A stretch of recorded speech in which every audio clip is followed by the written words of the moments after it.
pinagdaanan, tsaka yung mga achievements ng BGY. Alam ko yung sabihin.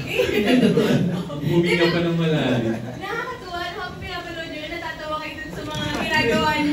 Mas yun eh, hindi siya nakakaiyak para sa kanila. Bakit natatawa kayo kanina? Kasi,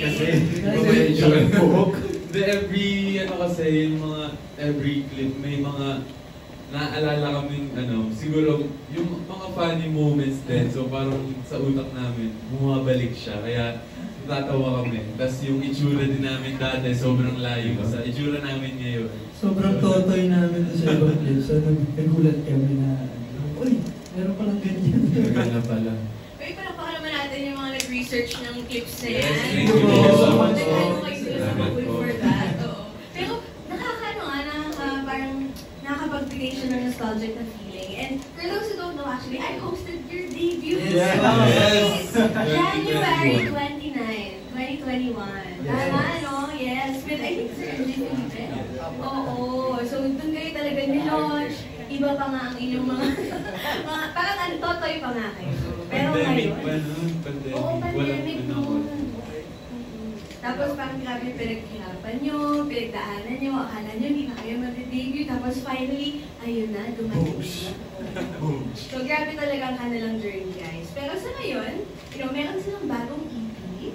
And it's self-titled, it's BGYO. So, yun yung pag-uusapan natin. Okay. Pero sa ngayon, let's open the floor for questions from our friends from the media. Are you guys excited? Yes! Pag-uusapan natin ang ating friends from the media. Okay, let's start with our first question from Hannah Malorga of Inquirer.net. Ako yung magbabasa ng kanyang question. So, sabi niya, I noticed that your EP BGYO leans toward the members being more mature. Is BGYO ready to take on more mature concepts in their next releases? Yes po, we're ready for anything po, and we're getting older din po, so I think we should kind of match our feeling sa music so that it's really us, BGYO po. And also, ilan years na rin kami? 4 years? Yes, for years. Siyempre, nag-mature na rin po talaga kami when it comes to our music, how we represent ourselves, and yeah! Siguro mas marami rin kasi kami na-experience na once tumatanda tayo, kaya mas marami rin kami pwedeng input and connected sa music namin sa mga future songs. Yes, tsaka yung every time dati kasi, every time na may nakakasalamuha kami tayo, ay, ito ba? Wala! Tapos ngayon, parang kami na yung mas matatanda sa mga panibago. Pero yun, ganun talaga ang buhay. I can relate. Ganun talaga, guys. Oo. Pero, pag-usapan natin yung bago yung direction dito sa EP na mas mature na. So, kayo ba yung nag-request ito? Ano ba yung naging parang process kung bakit ganito na yung sound ninyo? Kasi ako, I'm loving it. Parang feeling ko nga mas bagay sa inyo. Oo, yung ganitong parang may sexy vibe na, pero wholesome pa rin. But at the same time, it's more you. Actually, yung EP po namin yan, it took a long time for us para mabuo yan.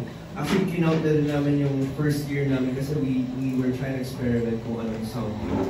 What would really work, and we felt very confident sa new sound namin. This EP, well, iba-ibang genre po siya, pero when you hear it, you can hear that distinct BGYO sound.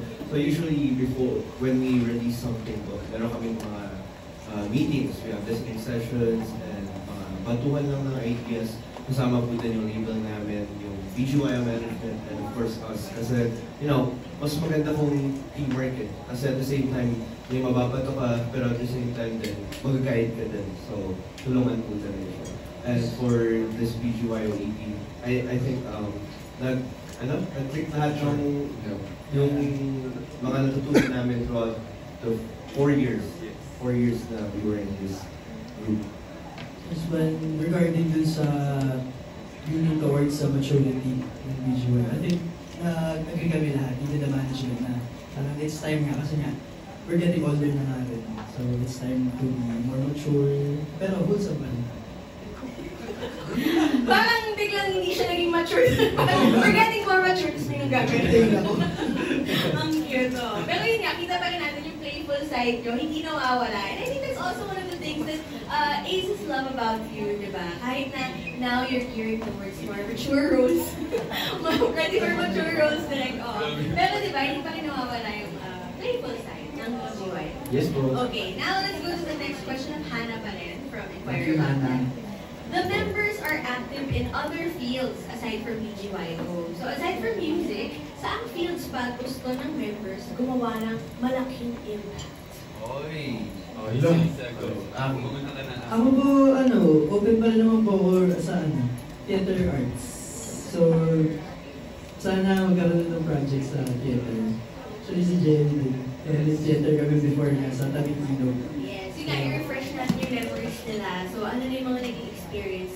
Ayun, first time namin mag-musical before 2023. 3. Yes. Or 4. Sa Tabing Ilog the musical. And we're still open to accept projects sa mga theater. Kaya sana magkaroon ng impact. Sana makapag-perform ulit and makapagpasaya ng tao ulit sa theater arts. Yes, kayo yung naging Rovic, tama ba? Yes. John Lloyd Cruz. John Lloyd. Si JL na John Lloyd talaga in real life. Oo. So, congratulations doon. And looking forward to more theater projects. How about the others? Anong gusto niyo pang field na pasukin? Hala. Ano ba? Gaming. Gaming. Okay. Mga tournaments pwede. If may time. Ano yung mga nilalaro mo ni? Counter-Strike, Valorant, ganun po. Mga first-person games po. Mga competitive games po. First-person shooting Yes po. games. Okay. So why not? May mga Why not ganun. po? Or cars, racing. Pwede. Maybe in the future. Sana. Pwede. How about you, Nikki? Ako po kasi music po talaga yung ano ko eh. Hindi lang po eh. Siguro acting kasi ako naman po talaga nagturo sa kanya paano mag-acting. So why not? Coach Nikki pala. Actually, pagkapangalan ko pa lang tinuturuan niya na ako. So, pwede naman acting pero music po talaga focus ko po. Oh, di ba nag-music production talaga kayo? Oh yes, Yeah. music Kasama rin sa yes, sa Davao. Music Kuya sa Aki. Davao. Sige, kwentuhan niyo naman Kuya kami. Aki and Mickey were the first ones to do music camp in Davao. That was in 2023. And lumabas dun sa music camp din is Trash and Divine from our latest EP. And abangan niyo. Pwede na ba Yes, sabihin? that's good. Ay! Napatingin sa mga boss. We had a second music camp. Yeah. Ayun na. Kami ni Mickey and a lot, last year, yeah, Yes. we had a lot of things cooking there and sa Team Joey. Linawin muna okay natin. lang yun. Okay lang. Okay lang Kasi daw. for those who don't know, nagkaroon ng music camp ang Star Music or ABS-CBN Music. Yes. So, doon parang pinagsama-sama kayong artists no, sa Davao. Yep. Tapos, you created a lot of songs there together with other songwriters as well. Tama? Yes. Okay, And so- songwriters from the US as well. Yes. Grammy nominated producers and Grammy Grammy winners. winners. Wow! So, hindi lang ito Star Music artists. Yes. Okay. Tapos, doon sa music camp na yun, nanggaling yung dalawang songs yun from your EP right Opo. now. Yep. Divine and Trash. At meron ding ibang songs. More, many more. Pero sa Abangan next natin. segment. Okay, abangan natin yan. Okay. So, Jello, ikaw na lang. But aside from music, syempre acting, hindi ko na-announce naman na nagkanabang movie na tawag dyan ay For Bad Boys and Me. Malapit na po lumabas. And I think acting kasi dream ko na siya since I was young. Tapos, I'm willing to explore pa and to learn more and improve more sa field. Pero yung acting mo, gusto mo yung hindi parang theater style? Talagang sa TV series or movies? Or open ka rin sa theater? Opo, gusto ko rin. Pero mataas kasi ng mga kinakanta niyo. Hindi, kaya mo yan. Pero, as much as possible naman kung kaya lahat. Naman tayo. Oh, okay. So, abangan natin yung mga iba-iba niyo pang ganaps in life aside from BGY. Okay. Now, let's go to the next question coming from Ken Quinto of